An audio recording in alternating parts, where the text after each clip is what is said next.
講下咧外圍市場咧，似乎嗰個避險情緒又繼續升溫啦嚇，咁好多嘅不確定性咁，主要都係由於呢一個美國最高法院裁決咗呢一個特朗普嘅關稅係違憲之後咧，就引發咗好多嘅不確定性同埋憂慮出嚟啦。咁呢一件事亦都夾晚席捲住歐美投資市場啦。另外當然亦都加埋 AI 嘅發展對於行業啊、經濟等等打擊嘅憂慮，亦都困擾住啲科技股，都拖累住個美股嘅表現嘅。我哋關文先傾下關稅個發展先啦。嗱，最新嘅裁決之下咧，見到歐盟都率先出手啦，咁啊暫停同美國嘅貿易談判一啲即係審批啊嘅進展咁。咁歐美主要嘅股市全線都要向下噶啦，德國股市就跌得比較多啦，都要跌超過1%咁。咁美股方面咧，尋晚都係全線要跌超過1%噶啦，個道指都跌800幾點啦，標普都跌成70點以上咁。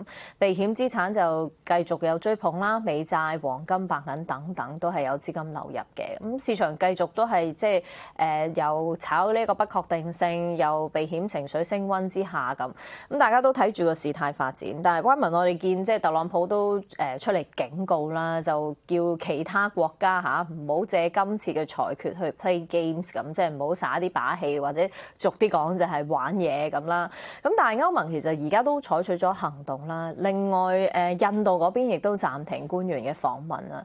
灣文覺得今次裁決嘅後續影響係咪仲未完全喺市場度反映咧？嗰個調整嘅壓力特別喺美股身上係咪仍然存在咧？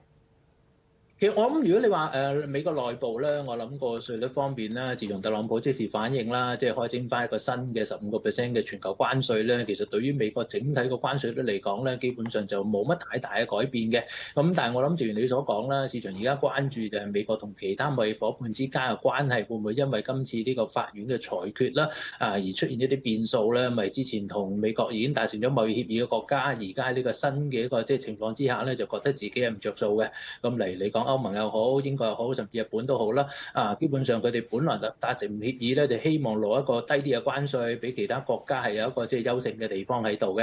咁但係而家基本上即係取消咗呢個對等關稅之後咧，大家都係同一個稅率嘅時候咧，佢哋簽咗啲協議咧，好明顯就冇任何嘅優勢存在，甚至可能會有一個蝕底嘅情況。咁所以呢啲國家咧，可能會向美國叫做係討好討一啲嘢啦，希望喺個協議上邊能夠有啲修正，令到佢哋維持翻一個比其他國家有優勝嘅地方啦。咁但係頭先你講咗啦，特朗普就未必願意咁做啦。咁所以我諗即係而家市場個焦點就係睇呢啲即係國家同美國之間嘅關係，究竟會唔會因為今次嘅事件而即係出現咗啲新嘅未知數啊，或者新嘅一啲即係衝突嘅火花啦。咁我諗即係市場都仲要觀察嘅。你話歐盟夠唔夠膽即係推翻成個貿易協議要同美國再傾過咧？我始終覺得又未必嘅。咁但係你話有啲少少嘅要求，呢個即係一定可能會出現啦。咁所以睇下特朗普嘅反應啦，亦都睇下究竟即係中間大家即係互相去即係叫做係你拋個波俾我，我拋個波俾你嘅時候，究竟嘅情況係點啦？咁所以不明朗確實係仍然存在嘅。咁但係你話係咪真係好大嘅風險、好大嘅隱憂嘅？都暫時要睇住事態發展先啦。呢一刻嚟講，我就唔覺得話真係有個好大嘅一個即係負面嘅因素已經出現咗咯。好。咁但係咧喺即係公司或者企業嘅層面咧，就都多變數嘅，因為即係啱啱都提到，即係呢一個歐盟都率先暫停咗同美國嗰個即係貿易談判嘅進展啦嚇，連帶啲上市公司咧都有開始要求有個退稅嘅情況出現啦。咁啊，第一間咧喺美股市場當中第一間嘅大型企業咧，就係呢一個聯邦快遞咧，都率先提出咗一個訴訟去要求美國政府就係退稅嘅咁。咁我哋即係之前都提到就話投資者而家都揾緊市場上面有冇啲咩機會啊？就係即係邊啲嘅公司可以受惠於呢一個退稅嘅，可以作為一個短線嘅投資目標啦咁。灣文覺得FedEx 即係佢係其中之一啦，會唔會佢其實嚟緊個股價都可以繼續受惠咧？但係睇個股價圖其實都升咗唔少咯，同埋嚟緊陸續啦，會唔會越嚟越多嘅企業會效法咧？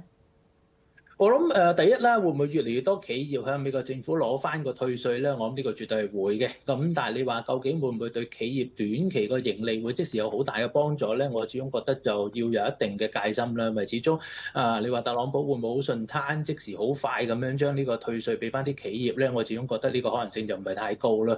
咁即係可能會有好多唔同嘅一啲行政嘅一啲阻撓啦，甚至可能要去到法院方面咧，可能有啲訴訟嘅情況啦。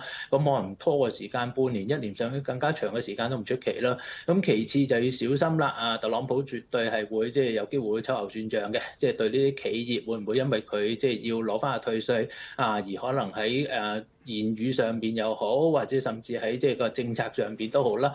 有啲即係半報復嘅行為咧，其實我諗個市場都會有一定嘅擔心啦。咁所以你話有退稅，當然對企業嚟講可能係一個額外嘅 bonus 啦，因為始終退咗翻嚟咧，應該就唔會俾翻個消費者㗎啦。咁即係變咗個企業會自己袋咗啦。咁所以短期嘅盈利確實有一定嘅幫助嘅。咁但係都要小心相關背後會唔會影響到佢同即係美國政府或者特朗普嘅關係，從而影響到個發展前景咧？呢個我諗市場都會有一定嘅憂慮嘅。咁當然啦，特朗普就唔會打晒所有企業嘅。咁但係會唔會點名某幾間即係作為一個例子俾其他企業作為一個即係叫示範嘅一個即係警惕咧？咁我諗始終呢個一定戒心都要咯。咁所以我諗暫時我就唔會當呢個退稅係一個即係好利好嘅因素啦。或者至少未必短期內真係會發生，令到個企業真係喺個業績上邊真係見得到有明顯嘅幫助咯。